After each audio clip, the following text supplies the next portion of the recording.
सिद्धार्थ को मैं मीडिया के माध्यम से बताना चाहता हूँ कि you are welcome, you can come to Kashmir, people are very good and hospitable, only the few people which have created a mess, उसका तो इलाज अच्छी तरह से हो रही है।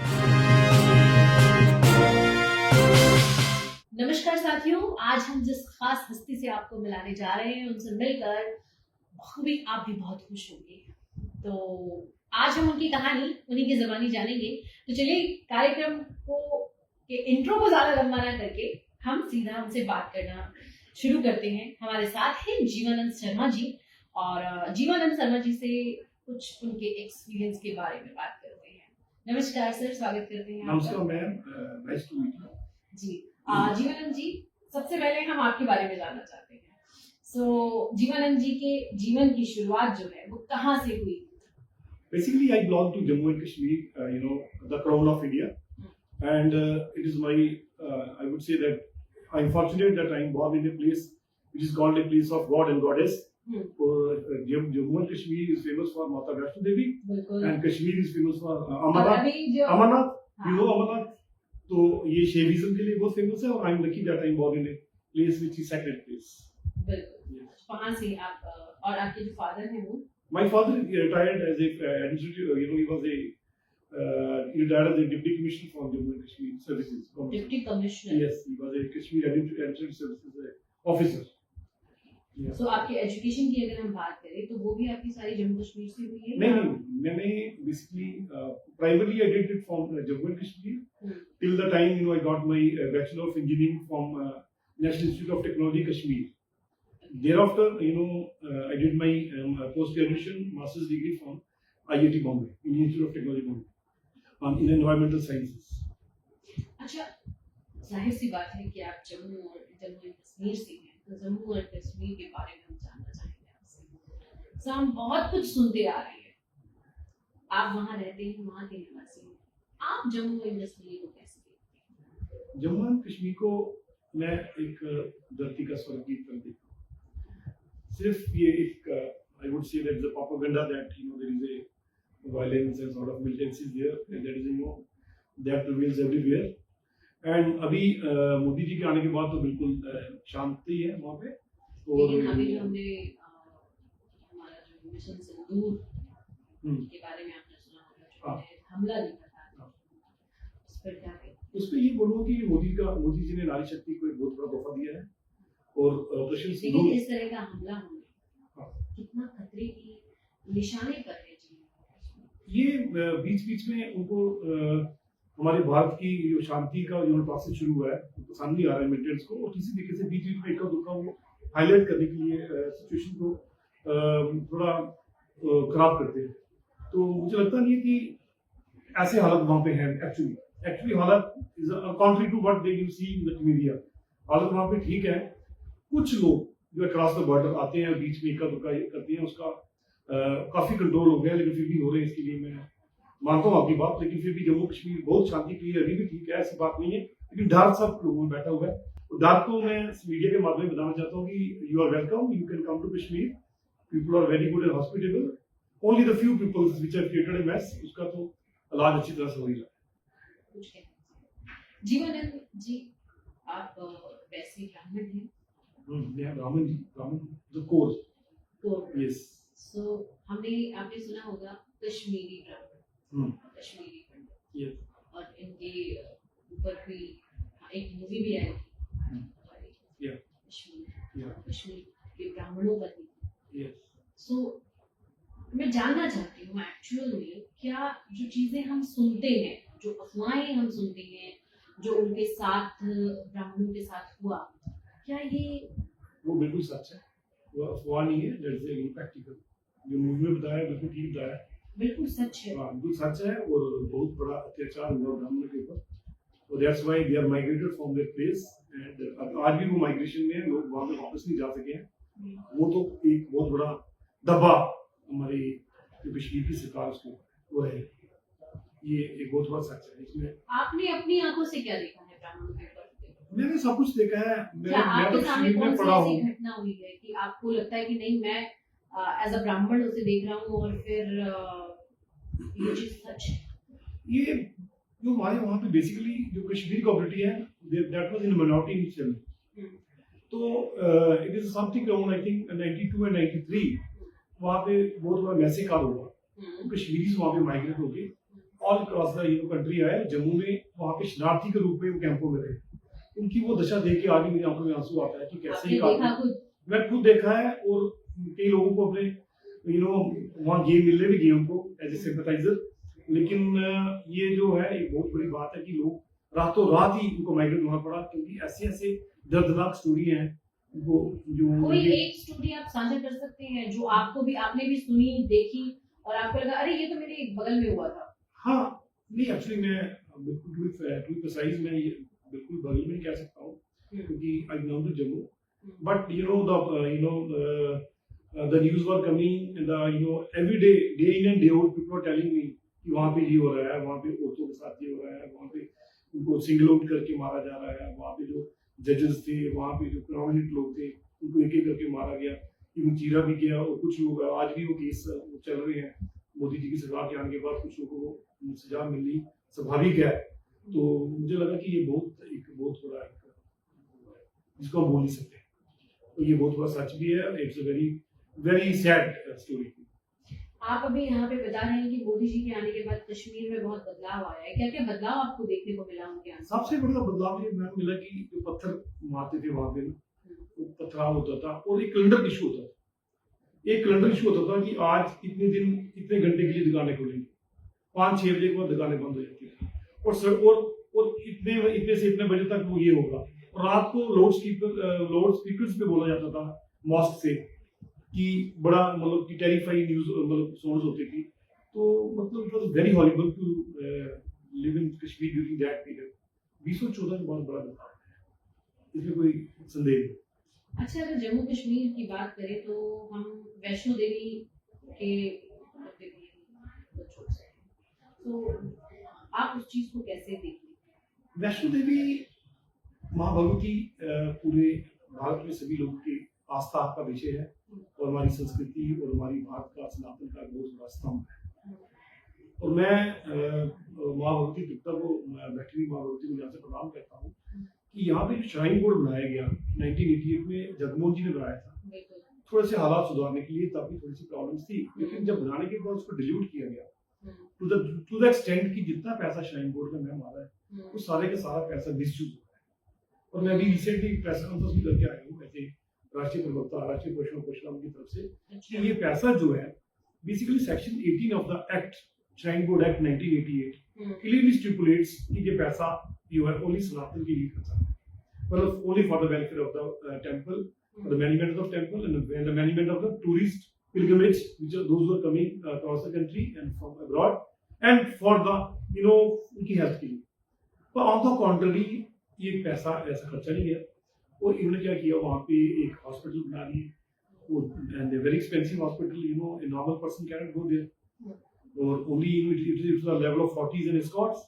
So what's the fun of spending money? Shrine board का पैसा, सनातन का पैसा सनातन में लगना चाहिए।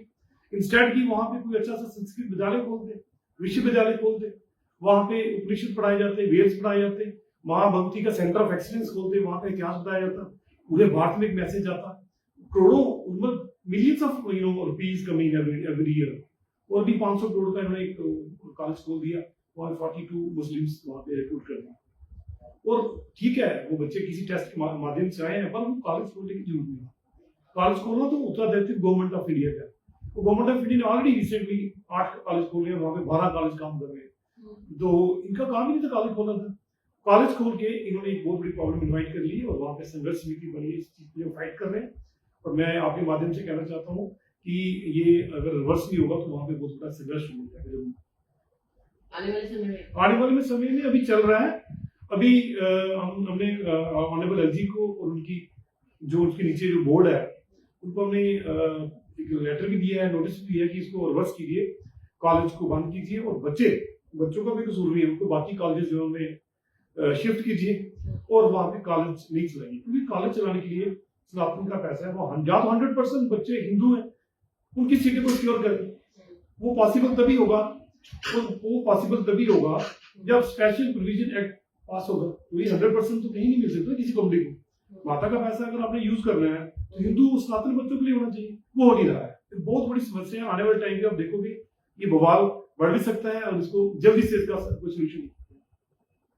अच्छा, अगर प्रोफेशन की बात की जाए आपकी, तो क्या करते हैं आप, क्या मतलब आपके प्रोफेशन के बारे में अगर हम जानना चाहें तो कहाँ से शुरुआत हुई और क्या क्या किया आपने उसके बाद? बेसिकली पर्यावरण एक बहुत बड़ा विषय था और मैं उसको लेके मैंने I was basically civil engineer, तो मैंने पर्यावरण पे स्टडीज की और IIT में मैं गया, बॉम्बे में गया, उसके बाद जर्मन भी गया, वहाँ भी मैंने स्टडीज की और वर्ल्ड बैंक के की प्रोजेक्ट्स भी की।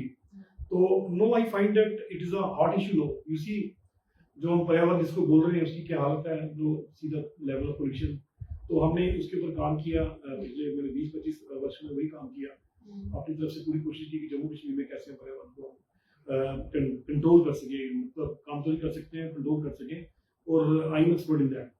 सो थोड़ा सा कुछ बता सकते हैं कि कैसे किया गया? यस, हम बेसिकली यार the pollution control board is ये जो बोर्ड है which is constituted by way of Act, Statutory Act 1974 water act.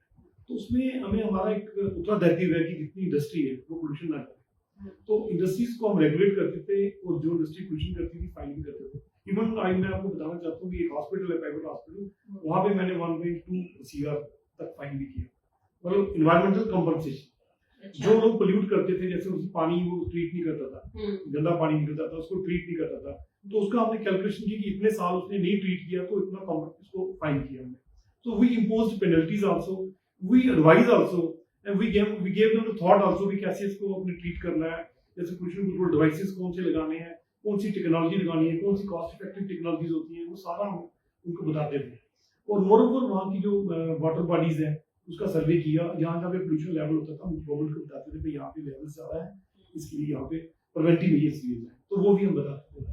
Number of projects किए हैं, उसके लिए आप एक सेपरेट इंटरव्यू ले सकते हैं। शॉर्टली मैं ये कह सकता हूँ कि पर्यावरण is my core field, and मैं आज दिल्ली में आप मेरे से इंटरव्यू ले रहे हैं, तो मुझे लग रहा है कि दिल्ली के बारे में मुझे थोड़ा सा इंटरव्यू बना जाओ ये क्वालिटी नेक्स्ट यहाँ पे इतना ज्यादा हालात यस, तो ये हालात जो है इसके यही रीजंस है, उसके लिए आप एक इंटरव्यू थोड़ा सा ले सकते हैं।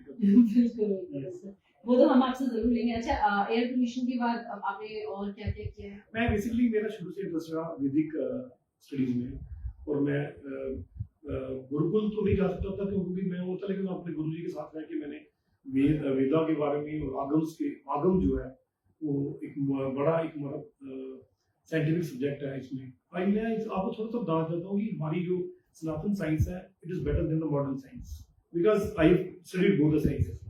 तो मॉडर्न साइंस से मच बेटर है। मॉडर्न साइंस जो है it is only dealing with the matters which is around us, and the matter which is around us there is no need to deal it, वो already polluted है, हम उसे और pollute कर रहे हैं by number of ways, तो we are contributing pollution only।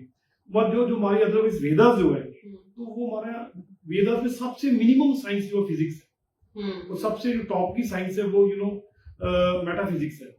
तो there is something beyond science also which is with the Vedas and Agams they speak of the reason, what is the reason, basic purpose of life kya hai and the reason of pollution kya hai, and it is not only the it is we who create the pollutions, so we have to first control ourselves, our habits, our way of life, our that is the yoga system of life। तो वो पूरा system जो है हमारे वेदास में बताया है कि इंसान को कैसे रहना चाहिए, प्रकृति का कैसे उसे सुरक्षा करनी चाहिए। आप देखो गंगा नदियों में नदियों की पूजा करते हैं और पेड़ों की पूजा करते हैं, पशु पक्षियों की पूजा करते हैं, किसी को मारना तक भी हम सोच नहीं सकते, हमारा ऐसा धर्म है। तो इतना माइन्यूटली हम सोचते हैं, और मोरओवर इंसान का बेसिकली ये जो हमारा फिजिकल बॉडी के बियॉन्ड हमारी जो सबटल बॉडी है, तो एस्ट्रल बॉडीज है, और हमारा जो वे ऑफ लाइफ पूरा ये इसमें डिफाइन किया गया है वेदास में, तो उसके ऊपर ये पूरा बन सकता है। और ये जानकारी होनी चाहिए। और हम it's honor to the country like India, we are involved, that we can give solution to all the problems, right from the pollution कैसे दूर हो सकती है, और हमारा way of life कैसे ठीक हो सकता है, और पीस एंड प्रॉस्पेरिटी कैसे विश्व में बढ़ सकती है। तो पीस का मेन मसला है, हमारे दिल में शांति नहीं है, इतना हम काम कर रहे हैं आजकल, देख रहे हैं बच्चे स्ट्रेस में जा रहे हैं, क्यों? We are working much more hours with our parents used to work, they were working just for the proper way of life। हम इतना काम करने के बाद भी हमें सेटिस्फेक्शन लेवल क्यों नहीं आ रहा है, और हमें हमारी हेल्थ ठीक क्यों नहीं है? Something very serious. थोड़ा सा कारण ये है कि हमें पता ही नहीं हमने करना क्या है। We are driven by system and which is endless. We don't know system को खत्म कहाँ करना है। सेटिस्फेक्शन तभी आएगी जब आपको एक्सट्रीम पे सोचेंगे कि भाई है क्या, लाइफ है क्या। हम वो सोच नहीं रहे हैं। हम we are driven by some force which we should हमें सोचना चाहिए, रुकना चाहिए, अपना इंट्रोस्पेक्शन करना चाहिए। हम पैसा कमाई जा रहे हैं, हम मतलब मटेरियल वर्ल्ड पे जा रहे हैं। तो जब एक चीज आप देखो कैसे मॉडल चेंज हो रहे हैं। आईफोन्स देखो, आज एक मॉडल आता है, कल नया आ जाता है, हम कहते हैं पुराना वाला रिडेंडेंट हो गया। तो यू सी कैसे सेटिस्फेक्शन होगी। तो वी हैव टू अपने मिनिमम वे से गुजारा करना चाहिए और हमें प्रकृति के साथ रहना चाहिए। प्रकृति के साथ कंपटीशन भी तो करना है ना कि भाई समाज के साथ अगर आपको उठना बैठना है तो आपके पास ब्रांडेड चीजें होनी चाहिए, तभी आपको लोग आपको सुनते हैं। हाँ, वही तो दिमाग बात ये चीज आ जाती है। वही दिमाग में ना एक ऐसा सा, मैं क्या बोलूंगा कि दिमाग में एक सा वो आ गया कि इट्स अ फेक कंपटीशन है। उससे there is no need to compete to anyone. जो चीज आपको मिलनी है वो मिलनी है, लेकिन आप उसके लिए एक्स्ट्रा टाइम जो वेस्ट कर रहे हैं ना, और अपनी हेल्थ को at the cost of your health. आप ये भी तो देखो ना कि हेल्थ इंपॉर्टेंट है कि वो चीज इंपॉर्टेंट है। जो चीज आपको भगवान ने दी है उसमें रहना ये बहुत बड़ी चीज है। आप उसको देख रहे हैं, जिसको मिली है, उसको कैसे मिली है, वो उसका अपना वे ऑफ।